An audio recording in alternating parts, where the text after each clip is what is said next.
Então, mas algo específico não se caracteriza a insônia, né? Aquela ideia, passei por uma experiência, por um Réveillon, todos a gente fica acordado até mais tarde, né? Aí no outro dia tira a diferença do sono e tal, mas não necessariamente aquele ponto ali é um fator desencadeador. Lembrando que a insônia ela tem que ter uma predisposição genética e uma exposição, uma agressão a bases neurais por um estado que a pessoa está vivendo. Ou seja, como que eu desenvolvo essa doença, esse G47? Eu estou em uma situação de estresse, estou sendo cobrado, minha sobrevivência está sendo arriscada por uma questão financeira ou de integridade física, altos níveis de cortisol na corrente sanguínea. O cortisol ele é infracognitivo, então me tira a capacidade de pensar, raciocinar. Ele é um antagonista da melatonina, que é a produção do sono, que não gera o sono, mas ele é o que se inicia. Eu aumento a tensão miocinética, que é o cortisol, então aumento o batimento cardíaco e pressão. Se eu aumento o batimento cardíaco, eu não baixo a temperatura. Então, ou seja, tem um efeito cascata que sinaliza de que você não pode dormir, aí você entra numa hiperalerta. Então a insônia, se a gente for pegar na classificação internacional dos distúrbios do sono, que se tem classificação, a gente tem ali entre 70 e 80 tipos de insônia. Então, quando a gente fala de insônia, a gente está falando de um, a gente está falando de vários. Então eu posso mudar de tipo de insônia, eu posso começar com um tipo de insônia e desenvolver para outros tipos de insônia? A gente pode ter uma mancha na pele e ter também um caroço na pele. Ou seja, a pele, que é o maior órgão que tem, né? Sim, do corpo humano, ela pode ter diversas patologias, não pode? Ele pode ter um fungo e pode ter um caroço. Ele pode ter uma ferida e pode ter... nossos olhos, tem miopia de um lado e hipermetropia também. Pode ter estigmatismo e pode ter glaucoma. É o mesmo órgão que pode sofrer de diversas patologias. Então, assim, o assunto ele é complexo, ele exige a visão de várias áreas. Aí tem a neurologia, tem a psiquiatria e a neuropsicologia, especificamente do sono, para poder se debruçar sobre isso e que isso aí não vai ser tratado de forma superficial, como vem sendo, né, a toque de caixa, de que me diga um sintoma e eu lhe dou uma solução prática. Da mesma forma que tão sério é tratar das questões cardíacas, tão sério é tratar das questões renais, tão sério é tratar da nossa parte do sono. Lembrando que o nosso marcapasso do sono, ele é uma região chamada núcleo supraquiasmático, que fica na parte cerebral. Então o cérebro ele comanda tudo. É um grupo ali, como eu comentei, 70 a 50 mil neurônios, então a quantidade mínima, que ele é o que regula através de uma substância chamada adenosina, que é próprio do nosso agir, do nosso movimento. Ela se acumula, né, vai sendo percebido ali e cria, chama-se um impulso do sono. Então hoje você acordou, você veio para aqui, se movimentou, já está contando aí, como era antigamente, o taxímetro do sono do Ailson. Então o Ailson, por esse movimento que ele fez hoje aqui até agora, ele tem direito aí a 4 horas. Aí você vai ali, sobe mais uma escada, volta, ele leu uma coisa, ganhou mais um crédito, mais meia hora. Então vai se somando. Então um outro fator que tem é que as pessoas têm baixa movimentação e uma baixa produção de adenosina. O nosso movimento ele sai do ATP, né, adenosina trifosfato, para o difosfato. Então, é um marcador. Esse é o nosso núcleo supraquiasmático. Ele é o marcador ali que ele regula essa substância, que é a adenosina, que é a substância do sono. A cafeína entra nisso aí, complementando, que ela se semelha, ela mimetiza essa adenosina. Então, ela sinaliza ali para o nosso núcleo supraquiasmático que já tenha a adenosina suficiente. E não. Por isso que a cafeína ele é um neuroestimulador. Além da cafeína, quais são os outros alimentos, né, as outras substâncias que são prejudiciais ao sono, portanto desencadeia a insônia, para que as pessoas possam até conhecer mais e começar a limitar? Tem uma família chamada xantinas, as xantinas, onde a cafeína é dessa família. Então, o açúcar, por ser a questão da glicose, né, C6H12O6, é um energético. Então, observe, eu estou querendo entrar em um momento de repouso, onde eu vou passar para N1, N2, N3, sono REM. Eu estou querendo entrar em repouso e eu estou botando glicose no meu organismo, eu estou botando combustível. Um negócio que é para poder parar. Então, ou seja... a coisa não tá legal, não tá certo. E glicose não é só açúcar. Então, ou seja, eu comi um pão, então glicose. Ou seja, a glicose se apresenta de diversas formas. Então, assim, nicotina, estava conversando um pouco antes agora, nicotina, ele é um neuroestimulante. Então, a gente tem os neuroestimulantes, onde cafeína se inscreve como neuroestimulante, porque observe, eu estou estimulando a parte cerebral, claro, né? Os neuroestimulantes químicos, como cafeína, nicotina, conservados de uma forma geral. A gente tem, digamos, uma parte de sal, que você vai trabalhar com aumento de pressão, uma série de coisas, ou seja, aquilo que está desregulado. E a gente tem os estimulantes não químicos, por exemplo, telas. Se eu estou ali o tempo todo com o celular, eu estou aqui com o celular enquanto o sono não vem, mas aí é que o sono não vem.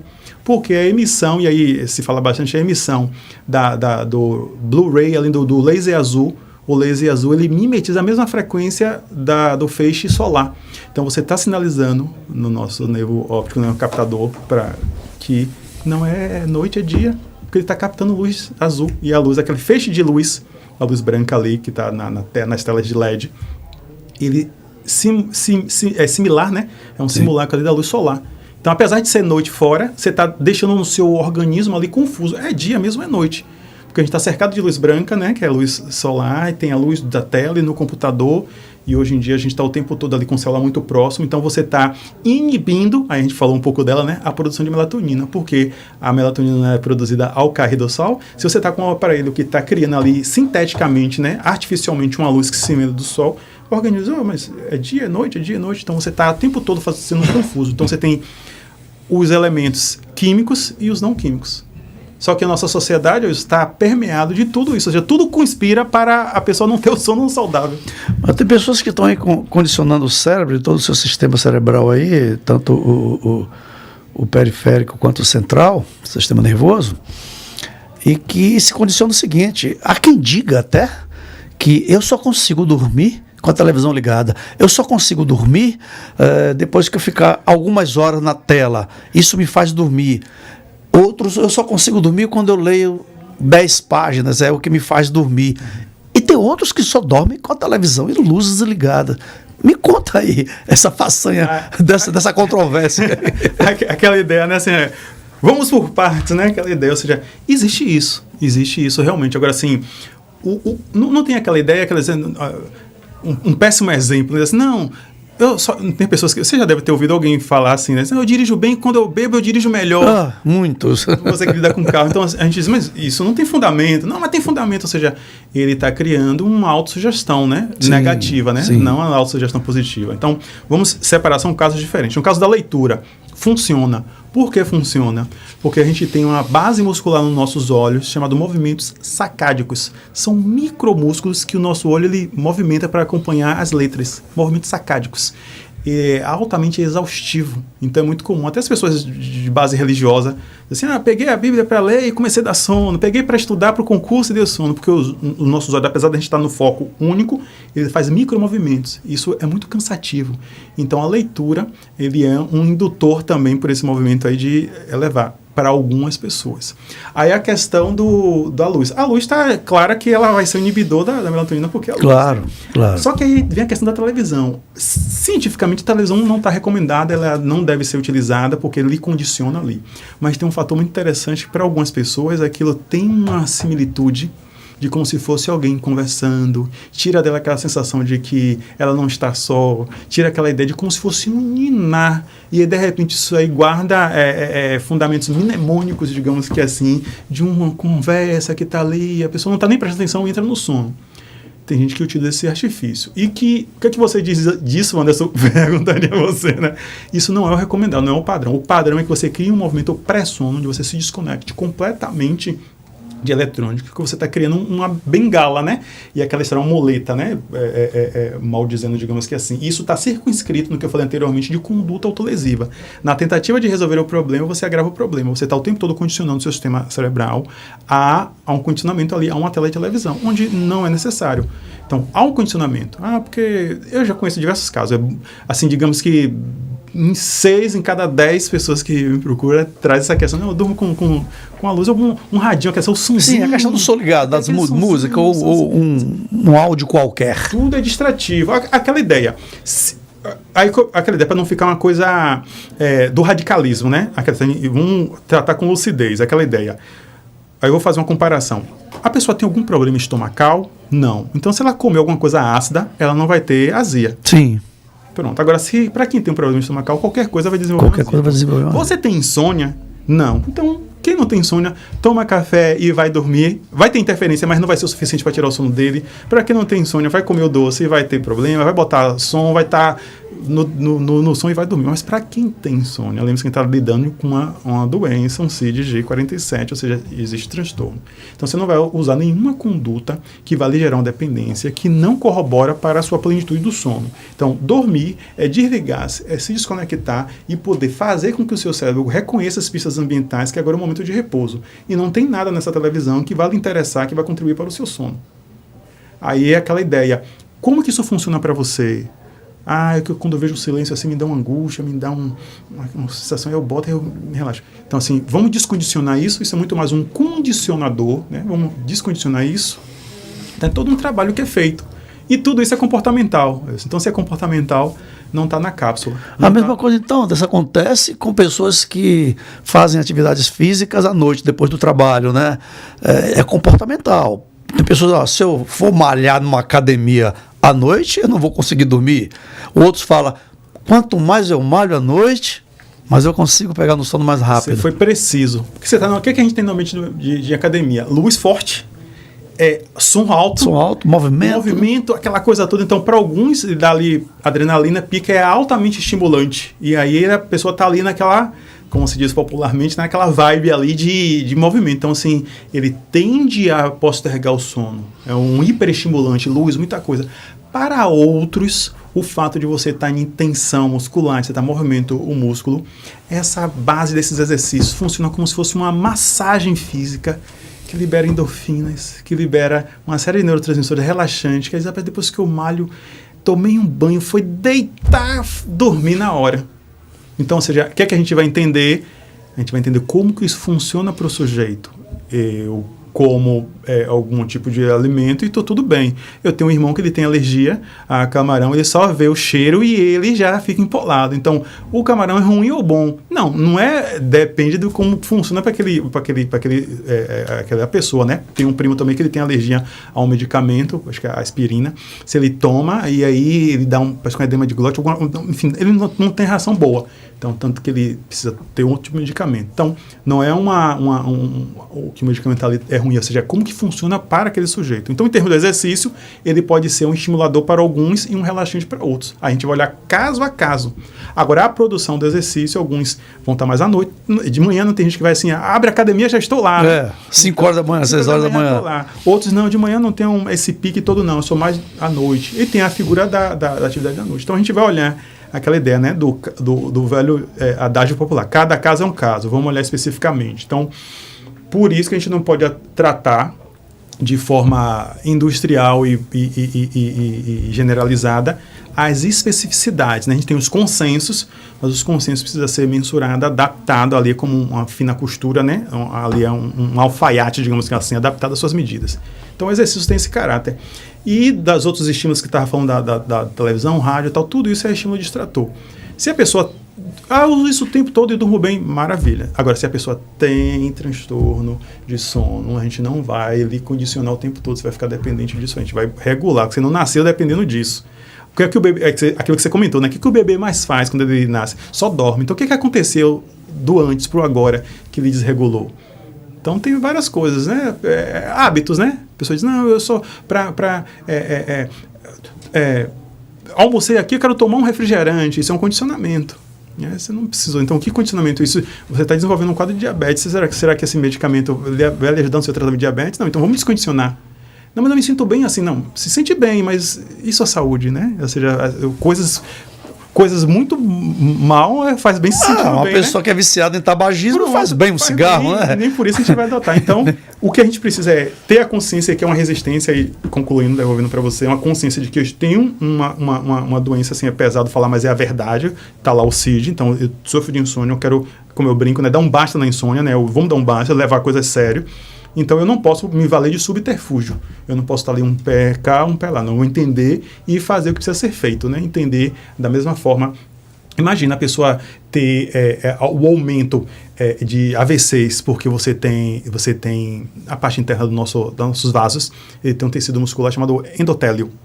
o endotélio ele é fragilizado ali, porque na parte do sono justamente não teve essa reconstrução. Sim. Isso, ao longo do tempo, você está fragilizando vasos e veias, aumentando a chance de AVC, isquêmico ou hemorrágico. E é aquela ideia, está tratando insônia já há 2, 3, 4 anos, aquela, como diz no popular, né? Empurrando com a barriga. Agora... Você está entendendo que você está aumentando em 100, 200, 300% a possibilidade de desenvolver, de ativar uma outra predisposição sua genética, que era de AVC por distúrbio do sono? Você está entendendo que você está aumentando as chances de um diabetes, porque a insulina está regulado nisso? Ou seja, diversas coisas. Então, vale a pena desligar a televisão? Ah, vale. Então, pois é, Anderson, e tem gente que acha que a insônia é uma coisinha qualquer, que não faz mal nenhum, só deixa cansaço no dia seguinte, é uma coisa... É perda de tempo dormir. É perda de tempo dormir. Outras falam assim, ó, a gente tem que viver, e quando você dorme você não vive. Esses títulos populares, né? E a gente vê o tanto quanto a insônia, portanto, tem CID, é uma doença, precisa de ter tratamento, precisa ter seriedade no tratamento, precisa de focar mesmo o tratamento para ter uma vida longa, sadia, porque a insônia, como se trata de uma doença, pois ela tem CID, ela também mata, né? Isso. Quer dizer, eu não morri de insônia, mas ela provocou a minha morte. Por exemplo, do que a gente vai falar em termos... E tanto, não só o CID, né? Mas a classificação internacional dos transtornos do sono. Posso te mandar, depois você exibe lá mais de 60, 70, 80 tipos de variações. A gente fala, você aborda muito a questão de veicular, né? Se a gente for falar em termos de 40, 45, tá beirando essa média de 60 acidentes de trânsito, a gente vai analisar, tem motoristas que dormem no volante, desde caminhoneiros, os mais diversos, né? Então, ou seja, já parou para pensar que se a gente falar tanto de pacificação do trânsito humanizado, onde a saúde do sono tem relação direta com acidente de trânsito? Quantas vidas são perdidas por motoristas que... cochilaram no volante. É verdade. Já aconteceu com alguns conhecidos meus, na cidade mesmo. Bateu, meu amigo, o que houve aí? Me desculpa, eu cochilei no volante. Então quer dizer, Anderson, que o cochilar no volante ou o sono roubar a cena está ligado direto à insônia, porque o corpo está cansado, não conseguiu dormir, em algum momento ele rouba essa cena. O cochilar no volante? O corpo quer, a alma entende, né? Exatamente. Fazendo menção ao poeta. Então, sim, a gente está falando de um caso que a gente tem, isso é uma epidemia, digamos que assim, fazendo uma licença poética do termo, de insônia. E ela vai se manifestar em baixa produtividade nos ambientes de trabalho, de acidentes de trânsito, dos mais diversos que a gente tem, do caos social que a gente vive, de desentendimento, de qualquer um está querendo explodir com todo mundo. Aquela ideia de um já está querendo ser agressivo com o outro, porque é um regulador do humor. Então, a gente tem uma sociedade com humor desregulado, porque são 63 milhões de pessoas, né? Dados oficiais. Fragilidade cardíaca... Você está falando de Brasil. Em termos de Brasil. Então, 30% do brasileiro hoje sofre de insônia, algum distúrbio do sono. Dados oficiais, sem contar as subnotificações. Sim. Sempre tem um delay entre o que é anunciado e o que é real. Então, é muito mais grave, né? Então, a gente tem, imagina, eu quero causar uma política de redução de acidentes do trânsito. Tinha que ter uma política nacional de saúde do sono. Você pega quantos acidentes, está lá, são das oficiais, X mil. Aí eu quero diminuir o estresse e a baixa produtividade. Você chega no lugar, você dá seu nome, a pessoa lhe chama de todos os nomes. Edson, o Wellington. Você onde ela tirou o Wellington? Não, que relação tem o Wellington com o Anderson, com a Ailson? E acontece isso aí. O déficit de atenção é tão grande que ela está ali. Não vê. Então você fala com as pessoas, você vê as pessoas estão perigosamente desatentas. Então, agora você imagina, meu caro Anderson, quem trabalha com serviços vitais, né? Como você me falou, dirige um automóvel, né? Um operador de máquinas, alguém que lida com a saúde. Imagina quantos remédios poderão ser introduzidos num paciente que está hospitalizado por negligência de quem está fazendo isso, por conta desse distúrbio do sono que aumentou o déficit de atenção. Gente, isso é muito amplo. É muito amplo. Tem pessoas ali que estão assim, perigosas. Tanto que veio esse boom agora, o negócio do TDAH, né? Não necessariamente é TDAH. O que as pessoas, em grande maioria, têm, TDAH é um transtorno, precisa ser diagnosticado com critério. O que as pessoas têm, em sua grande maioria, são baixas de atenção. Elas estão com a atenção comprometida, em sua grande maioria, por deficiência de sono. Então, você fala com as pessoas, você deve conviver com isso. Você vê que a pessoa não... Você fala uma coisa, a pessoa, esqueci. Memória. A memória é regulada na parte do sono. Então, assim, os erros que se tem de preenchimento de dados que se tem, é um tal de eu não vi, eu não lembro, eu não sei. Então, a gente está em uma sociedade com a epidemia de sono.